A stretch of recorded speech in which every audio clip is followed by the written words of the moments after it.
मार्गदर्शन असेल। आपण बापूसाहेब तुकाराम पठारे यांच्या प्रचाराच्या निमित्ताने इथे जमलेलो आहोत। सगळे महत्त्वाचे प्रश्न हे सुषमाताईंनी त्यांच्या भाषणात सविस्तर सांगितलेले आहेत। मला फक्त एकच गोष्ट तुम्हाला सांगायची आहे जी कदाचित तुम्हाला माहिती नसेल, कारण का सुषमाताईंना ती माहिती नाहीये।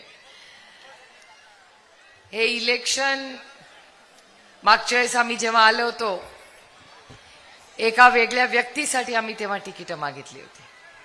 असं काही होईल असं कोणाच्या ध्यानी मनी आलं नव्हतं। ज्यांच्या एबी फॉर्मवर शरद पवारांची सही आहे, म्हणजे मागच्या वेळेसचं तिकीट हे शरद पवारांच्या सहीवर मिळालं, त्या व्यक्तीने काय केलं हे तुम्हाला सगळ्यांनाच माहिती आहे। पण सगळ्यात आश्चर्याची गोष्ट अशी आहे की ज्या व्यक्तीने ज्या पोर्श गाडीचा उल्लेख सुषमाताई तुम्ही केला, तुम्ही त्याच्यासाठी लढला, हे याच्याबद्दल माझा सार्थ अभिमान आहे तुमच्याबद्दल। कारण सुषमाताई पोलीस स्टेशनला जाऊन बसल्या, त्या अन्यायाच्या विरोधात रवींद्र दंगेकरजी आणि सुषमाताईंनी रोज आवाज उठवला। आपण सातत्याने पोलीस स्टेशन मध्ये काय झालं याचा उल्लेख सातत्याने करतो, पण सुषमाताई ज्या आई वडिलांचा एक मुलगा आणि एक मुलगी गेली त्यांचे अश्रू आजही थांबलेले नाहीत।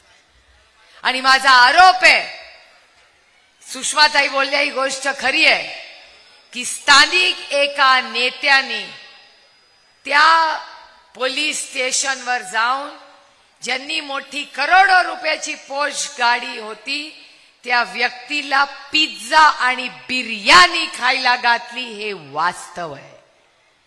याच्याबद्दल मीही बोलले आणि सुषमाताई तुम्हीही बोलला आणि आदरणीय पवार साहेब ही बोलले।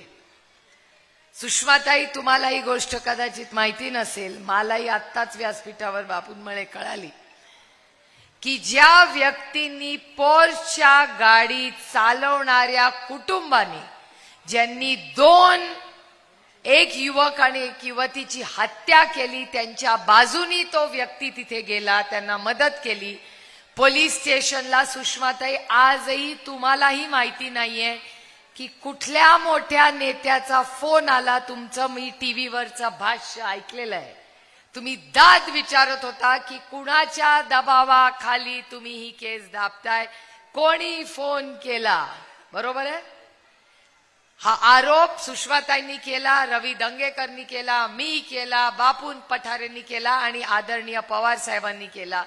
तुम्हाला आश्चर्य वाटेल, ज्या 80 वर्षाच्या योद्ध्याबद्दल तुम्ही तुमच्या भाषणात बोलत होता, ज्यांनी त्यांच्या एबी फॉर्मवर सही केली आणि त्याच्यामुळे ते निवडून आले, त्यांनी आदरणीय पवार साहेबांना नोटीस पाठवलेली आहे की पोर्श गाडीच्या बद्दल तुम्ही माझी जर बदनामी केली तर तुम्ही कोर्टात खेचीन तुम्हाला।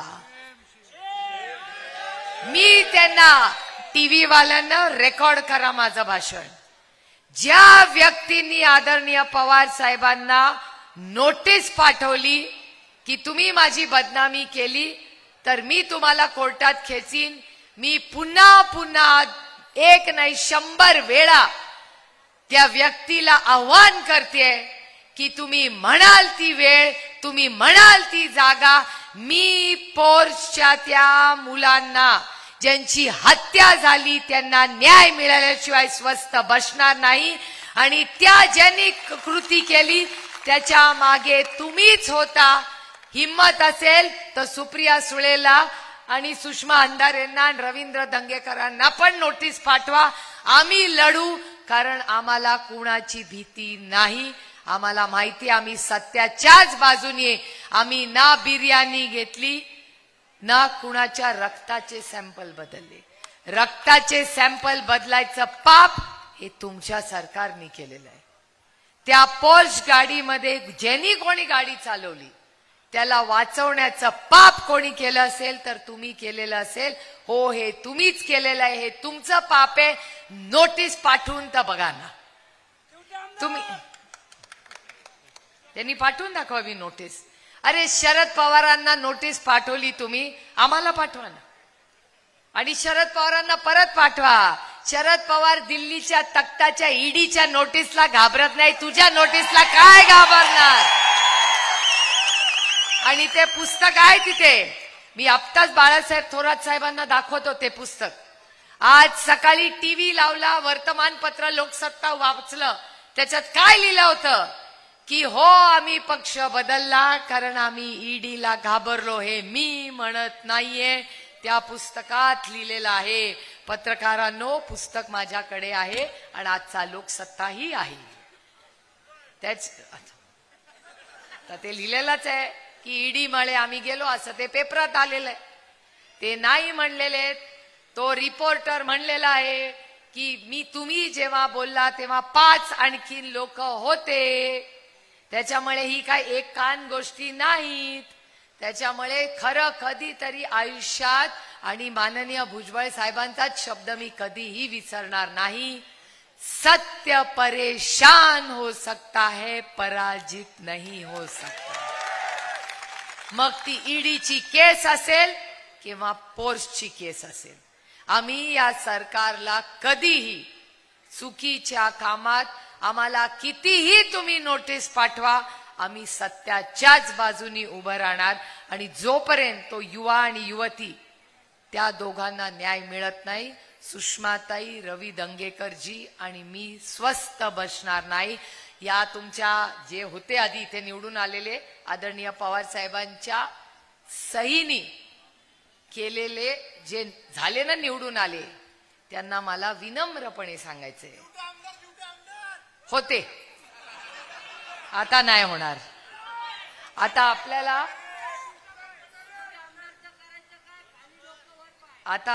मला तुम्हाला सांगायचं, आता आपल्याला इथे ताई ज्या जोराने म्हणला, आपल्याला इथे तुतारी वाजवायचे. कशासाठी वाजवायचे आता लक्षात ठेवा. आपला नंबर काय, कुणाला बापू किती शब्द झालं, पाणी, रस्ता, वीज, न्याय, कुणाला मतदान करणार?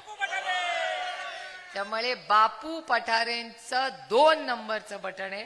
तुतारी वाजवणारा माणूस आपलं चिन्ह आहे आणि फार जबाबदारीने यावेळेस आपल्याला मतदान करायचंय. आणि या अन्यायाच्या विरोधात माझी लढाई वैयक्तिक कुणाशी नाही. त्यांनी त्या पोर्श गाडीचं केलं असताना नसताना ती गडबड केली त्यांनी, तर मी त्यांच्या विरोधात एक शब्द काढला नसता. पण त्यांनी जेव्हा आदरणीय पवार साहेबांना नोटीस पाठवली ना की पोर्शच्या विरोधात तुम्ही बोलला, तर मी तुम्हाला कोर्टात खेचून, अरे खेचून तर बघ. मगाशी त्यांच्या नेत्यांनी एक भाषण केलंय, कुठे केलं? तुम्हीच पाठवलं ना. कधी केलं ते भाषण? आजच केलंय. हे पत्रकारांनो माझी स्टाईल नाही, मी लोकशाही पद्धतीने काम करते. मी उगाच कोणाची उणी धुणी काढत बसत नाही. मला एक भाषण दिलं, ताईंनीच आता मला पाठवलं. त्याच्यात त्यांनी असं भाषणात सांगितलंय की अनेक लोकांना मी संधी दिली. पक्षाचं काही नाही, मी पक्षाने काही नाही केलं, मी सगळं केलं आणि मी असं केलं. आणि सगळ्यांची काय, मी भाषा पण नाही. बाळासाहेब तुमची माफी मागून बोलते, माझी आई खूप रागवणार आहे मी असं भाषण केल्याबद्दल, कारण का अशी भाषणं मी करत नाही, कारण का माझ्या संस्कृतीत ते बसत नाही. महिलांनो कान बंद करा, मी आधीच बाळासाहेबांची माफी मागून हे भाषण करणार आहे. हे भाषण माझं नाही, ही भाषा माझी नाही. पण त्यांनी असं म्हणलंय की त्यांची अंडी पिल्ली का काहीतरी आम्हाला माहिती आहे, त्याच्यामुळे त्यांनी भाषण करू नये. अहो तुम्हाला जशी इथली माहिती आहे तसं आम्हालाही, त्याच्यामुळे जुनं काही काढू नका. आणि काढलं तर त्यांना सगळ्यांना सांगते की मी गप्प बसते, माझं पोट खूप मोठं आहे आणि बोलायला ताकद लागत नाही, ऐकून सहन करायला जास्त ताकद लागते जी माझ्यामध्ये आहे. पण तरी तुम्ही काहीतरी जुनं काढत बसला तर यहां से भी करारा जवाब मिळेल. आणि मी लोकशाही पद्धतीने काम करते. मी काय उगाच टीव्ही आणि माईक मिळाला म्हणून धमक्या देत बसत नाही. ती माझी स्टाईलच नाही, कारण का मी एकीमेकीची उणी दुणी नाही काढायला आले. आम्ही राजकारणात तुमच्या आयुष्यात एक चांगला बदल घडवण्यासाठी आले, ज्याचा उल्लेख आता ताईंनी भाषणात केला की जेव्हा तुम्ही सगळे अडचणीत होता, जेव्हा पुराची परिस्थिती आली होती, तेव्हा तुमचा हा लेक आणि तुमचा हा भाऊ तुमच्या सुखदुःखात उभा राहिला होता. याच्यासाठी आम्ही राजकारणात आलो. तुमच्या आयुष्यात तुमच्या हाताला काम आणि सन्मानाने जगण्यासाठी काहीतरी चांगलं काम करावं, चांगलं शाळा काढावी, कॉलेज काढावं, चांगल्या आरोग्य सेवा द्याव्या, याच्यासाठी आम्ही राजकारणात आलो. ताई, तुमच्यासाठी राजकारणात आलो की तुमच्या आयुष्यात एक चांगला बदल आपलं राहून गेलं, पण आपली लेक शिकून मोठी व्हावी, खराडीच्या त्या मोठ्या कंपनीत काचेच्या बिल्डिंग मध्ये आपल्या पोरीला नोकरी व्हावी आणि डोळे बंद व्हायच्या आधी आपल्या काचेच्या बांगड्यांमधली एक तरी बांगडी ही सोन्याची व्हावी, एवढंच आमच्या महिलांना हवं. त्यामुळे माझी विनंती आहे की आपल्याला ही लढाई तू मेमे मध्ये नाही करायची. आता त्यांनी काय केलं 5 वर्ष ह्याचा हिशोब करायला नको. आपल्याला शून्यातून पुन्हा एक चांगलं विश्व उभं करायचंय. म्हणून आपण पांडुरंगाचं नाव घेऊन रामकृष्ण हरी म्हणून नवीन कामाला उमेदीने लागलेलो आहोत. त्यामुळे बापू, माझ्या तुमच्याकडून फार अपेक्षा आहेत आणि बापू निवडून आल्यावर तुम्ही मला एक शब्द द्यायचा आहे की तुम्ही आमदार झाल्यावर, आपलं सरकार आल्यावर त्याच्यात कॅबिनेट मंत्री म्हणून आपले ज्येष्ठ मार्गदर्शक असतीलच. आता बापूंचं नाही बोलत आहे मी. आता तुमचा उत्साह असा झालाय की आता मी अडचणीत आले की अरे बापरे, आता हे काय. आपल्याला मार्गदर्शन करायला बाळासाहेब असतीलच, पण बापू तुम्ही मला एक शब्द द्यायचा आहे की ह्या तुमच्या मतदारसंघात पुढच्या 5 वर्षात कधीही कुठलाही ऍक्सिडेंट झाला तर तुम्ही पोलीस स्टेशनला जाणार नाही, तुम्ही हॉस्पिटलमध्ये जाऊन त्या गरीब माणसाला मदत कराल. हा शब्द तुम्ही मला द्या. आज नंतर एकाही पुण्यामध्ये आपलं सरकार आल्यावर माझी ही मागणी ही बाळासाहेबांकडे आहे.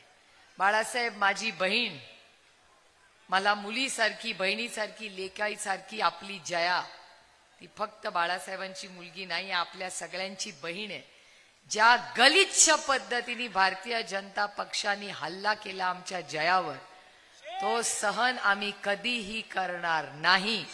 आणि आपलं राज्य आल्यावर हे जे वाचार वीर आहेत ना, आपण सुडाचं राजकारण करणार नाही त्यांच्यासारखं. त्यांनी फक्त सुडाचंच राजकारण केलं, आपण करणार नाही. आपण लोकांची सेवा करणार आणि एक आदर्श छत्रपती शिवाजी महाराजांच्या स्वप्नातलं महाराष्ट्र, शाहू फुले आंबेडकरांच्या स्वप्नातला महाराष्ट्र, कैलासवासी यशवंतराव चव्हाणांचा महाराष्ट्र, हाच आपल्याला पुन्हा एकदा आपल्या सगळ्यांच्या कष्टातून पुन्हा उभा करायचा आहे. आणि सुरेंद्र, तुमच्याकडून माझ्या अपेक्षा त्याच्याहून जास्त. आता पुढे कॉर्पोरेशन वगैरे काय काय आता ते तुम्ही ठरवा काय करायचंय, पण एक कर्तृत्ववान आयुष्यात आई वडिलांना सगळ्यात सुख आणि सगळ्यात दुःख हे आपली मुलंच देऊ शकतात. एक आई म्हणून मी तुम्हाला सांगते. आणि आपल्यापेक्षा जेव्हा आपली मुलांचं कर्तृत्व बघण्याची संधी मिळते आणि संस्कारी मुलं होतात, तेव्हा आई वडिलांना असं वाटतं नाही, आपल्या आयुष्याचं सार्थक झालं. बापू, तुम्ही आणि वहिनी खूप भाग्यवान आहात की सुरेंद्र सारखा मुलगा तुम्हाला आला. माझ्या तुमच्या या पुढच्या 5 वर्षामध्ये तुम्ही निवडून आल्यानंतर तुम्ही दोघंही चांगल्या पद्धतीने या भागाचा सर्वांगीण विकास कराल, एवढीच अपेक्षा करून बाळासाहेबांना विनम्र विनंती करून मी कदाचित थोडासा जास्त वेळ घेतला, पण आपण आलात याबद्दल मनपूर्वक आभार मानतो. नाही, काही नाही. महाविकास आघाडीचे